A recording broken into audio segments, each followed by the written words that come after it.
Hey there, my gorgeous friends on the internet. Hope you're having a fantastic day today. We're going to talk about TMUX and NeoVim because I want to show you a really cool tool here to kind of combine all these status lines under one status line here. So as you can see, I'm running TMUX here, and I can go between all these different windows here. So my dev server and my main. But when I open up NeoVim here, as you can see, it still stays under one status bar here. If you run Kickstart, if you're into NeoVim and you run Kickstart from the beginning, you're pretty much going to have like 3 lines here. One for your TMUX, one is going to be for your NeoVim, and then you're going to have another line for like yanking. Like if you copy from the clipboard or if you have an error message popping up, it's going to show up here. Whereas this is now all integrated into one toolbar. So if you want to make something like this, we'll set this up in just a couple of minutes with catppuccin as well for the styling, just to make it a little bit fancier. But what I want to say before we do that is I am nothing more than grateful for everyone that commented about 2 months ago on my channel to get me basically into NeoVim. And since then, I kind of worked my way backwards from it, to be fair. I started with like these big distros like MVChad and Astro Nvim, and I kind of worked my way back to lazy and finally now to Kickstart. And then in the next episode, I want to make a new episode where we just do a full setup from Kickstart. So do a like in the comments. Say Kickstart, kick me Ed.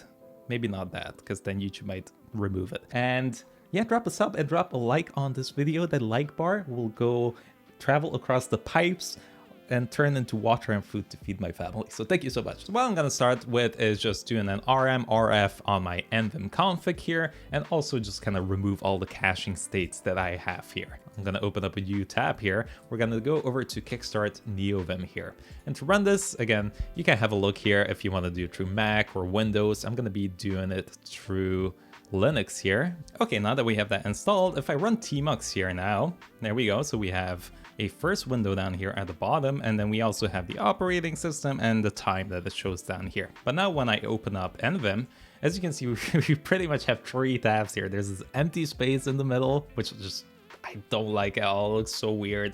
Then we got the NeoVim tab, and then we got the TMUX tab here at the bottom. Now, if I just look at this, all I really need from here is like this bit here, right? The window name and how many windows do I have? Do I really care about which like session number here? Is not really, so I don't really care for that. And I don't care about the information here on the right as well. I have this here at the bottom. I have a little coffee mug and the time. So this is not looking good at all. So the empty space here though, as you can see, we have a big empty space.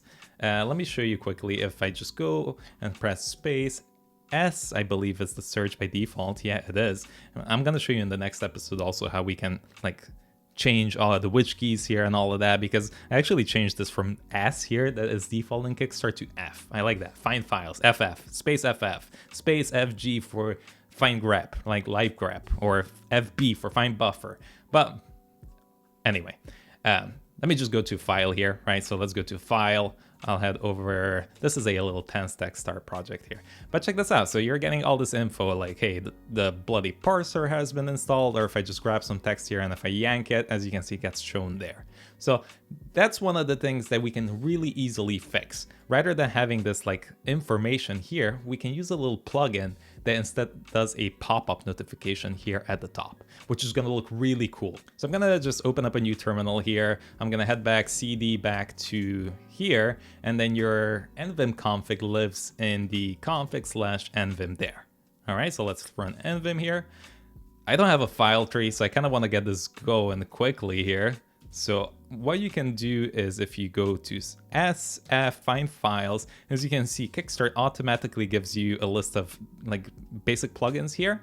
So if I just go to the init Lua here and search the plugins, as you can see, we have all of these different files here that we can just add and require. So let's just uncomment that, save this and exit. There we go, just so we can have a little file tree here to work with and a couple of other little features. Okay, so to get rid of the notification here in the middle, that's what we want to get rid of, head over to your init Lua file in your Kickstart and then search up custom.plugins like this. So this will be commented out, so make sure you comment this one in. There we go. So you can do that with Shift V to select, and then you can do GC to uncomment it. And there we go. Now that you have the custom plugins here set, what you can do is head over to the custom folder, plugins, init Lua, and then we can add our plugin right here.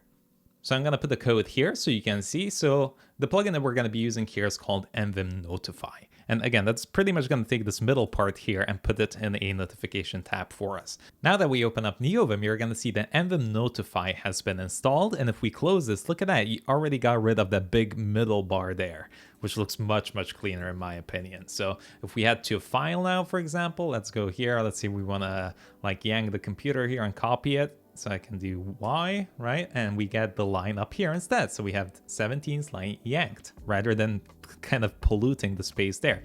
And now even if I do a search and if I do a backslash, see it shows up in the middle here saying search. And I just find that just a bit cleaner than just kind of having it down here at the bottom.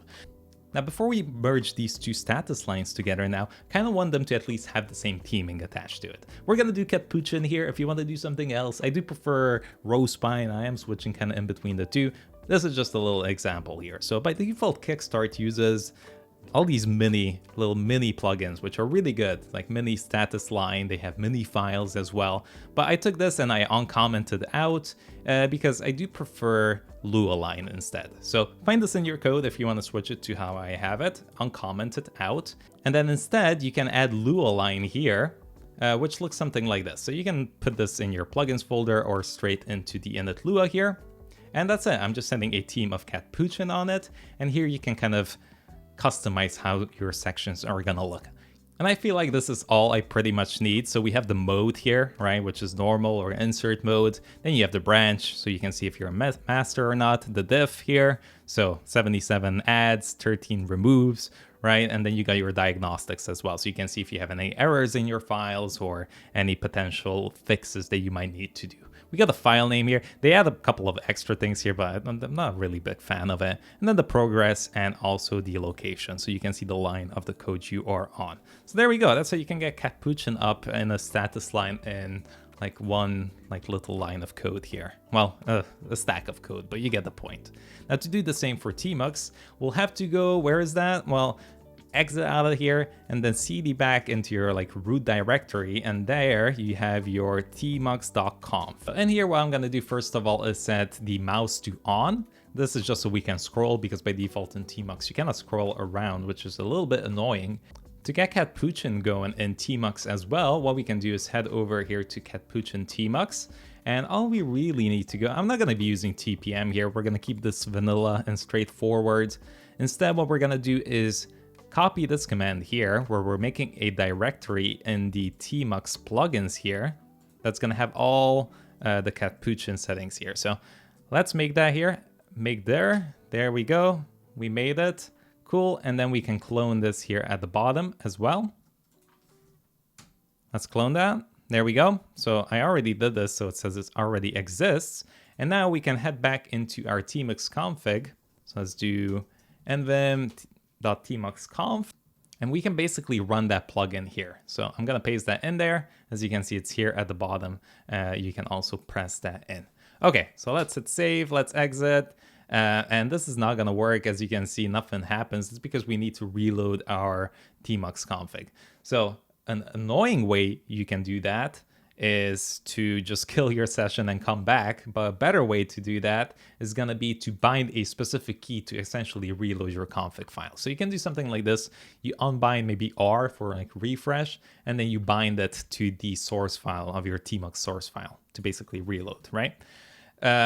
So let's try it. So Control B is my leader key, and then I can do R, and that's going to do a reload. We might still need to do one now. So let's just kill the session and restart this. And there we go. That looks much, much better already. We're actually matching the theming here. And now we can finally merge these together with a tool called Vim-tpipeline. So I highly recommend you to get this. And what we need to do here in the tmux file is to essentially set this in the middle, right?